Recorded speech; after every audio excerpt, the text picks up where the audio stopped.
Hello friends, स्वागत है आपका आपके अपने लीगल चैनल सूक्ष्म प्रहार में। मैं हूं एडवोकेट सनी शर्मा। और दोस्तों, आज के इस वीडियो में आपको मैं कुछ चीज़ें बताने वाला हूं जो कि आपके लिए बहुत ही इंपॉर्टेंट साबित हो सकती हैं।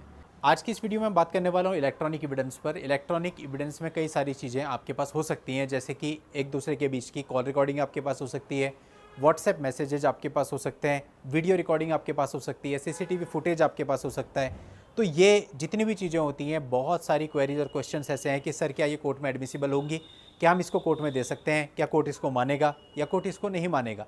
यानी एविडेंस एक्ट की बात है कि क्या चीज़ें चलेंगी और क्या चीज़ें नहीं चलेंगी। इवन बहुत बार ऐसा भी आता है कि व्हाट्सएप पर जो स्टेटस लगा दिए जाते हैं, क्या वो एविडेंस में माने जाएंगे।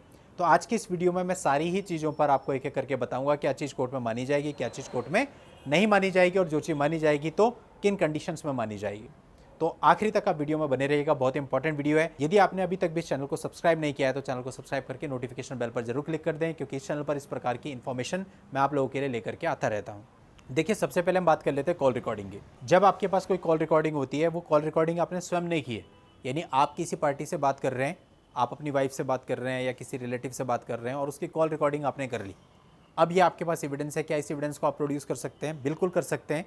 हाँ, जो शर्त है एविडेंस एक्ट के अंतर्गत कि जो भी इलेक्ट्रॉनिक रिकॉर्ड आप पेश करते हो उसके साथ साथ आपको 65B का सर्टिफिकेट या एफिडेविट देना जरूरी होता है, वो आपको देना पड़ेगा। लेकिन आप इसको कोर्ट में प्रेजेंट कर सकते हो। कैसे करेंगे? कॉल रिकॉर्डिंग चुकी है तो इसकी स्क्रिप्ट आपको बनानी पड़ेगी, वो स्क्रिप्ट आप सबमिट करेंगे।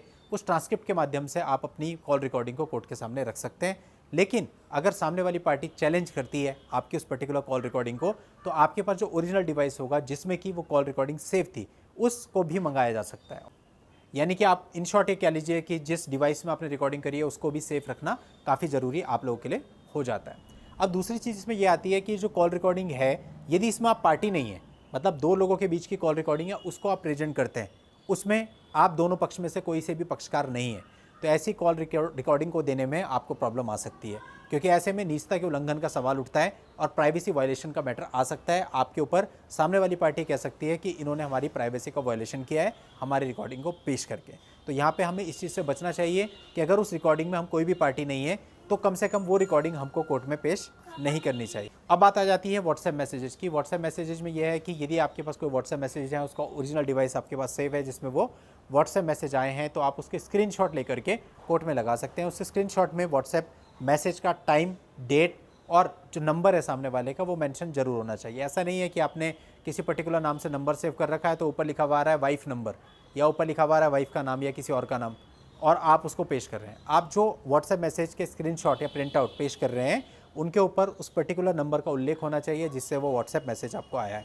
सेकेंडली, यहाँ पे भी एविडेंस एक्ट की वही बात लागू होती है कि आपको 65B का सर्टिफिकेट देना पड़ सकता है और ओरिजिनल डिवाइस आपके पास सेव होना चाहिए। अगर वो ओरिजिनल डिवाइस की डिमांड आपसे की जाती है तो उसको भी आपको कोर्ट में प्रेजेंट करना पड़ सकता है। और यदि आपसे जांच की मांग की जाती है, यानी सामने वाली पार्टी कहती है कि व्हाट्सएप मैसेज फेक है, तो जाहिर सी बात है उसकी जांच होगी, तो उसकी जांच के लिए भी आपको बिल्कुल तैयार रहना पड़ेगा, जिसके लिए आपके पास ओरिजिनल डिवाइस और उसमें ओरिजिनली वो मैसेज होने चाहिए। यही चीज़ बाकी इलेक्ट्रॉनिक एविडेंस पर भी लागू होती है।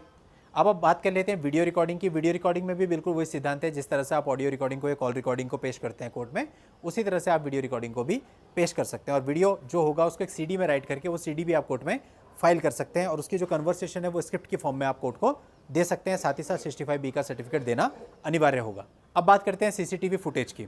तो CCTV फुटेज जो होती है वो भी प्रॉपर तरीके से वैलिड होती है। CCTV फुटेज में चूंकि टाइम और डेट दोनों मेंशन होती है, तो वो फुटेज भी आप कोर्ट में प्रेजेंट कर सकते हैं। उसके लिए भी अगर वहाँ पर वॉइस है तो आपको अपनी स्क्रिप्ट देनी होगी, यदि वॉइस नहीं है तो CCTV फुटेज को आप किसी पर्टिकुलर डिवाइस में स्टोर करके, वो DVD हो सकती है, पेन ड्राइव हो सकती है, आप कोर्ट में सबमिट कर सकते हैं। और उसके साथ में 65B का सर्टिफिकेट जिसमें कि पूरा उल्लेख होगा कि वो रिकॉर्डिंग कब की गई, किस डिवाइस से की गई, कहाँ से आई, कैसे ट्रांसफर हुई, पेन ड्राइव तक कैसे पहुंची, सारी चीज़ें आप उसमें मेंशन करके तब कोर्ट में सबमिट करेंगे तो वो एडमिसिबल होगी। यदि आप इन चीज़ों को फॉलोअप नहीं करते हैं तो फिर ये इलेक्ट्रॉनिक एविडेंस कोर्ट में एडमिसिबल नहीं होंगे। अगर सामने वाली पार्टी ने उस पर ऑब्जेक्शन क्रिएट कर दिया कि ये अकॉर्डिंग टू एविडेंस एक्ट नहीं है, इसलिए परमिसिबल नहीं होने चाहिए, इसलिए आपको अपनी तरफ से कोई गलती नहीं करनी है। यदि इलेक्ट्रॉनिक एविडेंस को कोर्ट के अंदर आप दाखिल कर रहे हैं तो वहाँ पर आपको ये सारी चीज़ें पहले से ही सोच के ध्यान से चलना है ताकि कोई प्रॉब्लम आपको फेस ना करनी पड़े। उम्मीद करता हूँ वीडियो में बताई गई सारी बातें आपको अच्छे से समझ में आ गई होंगी।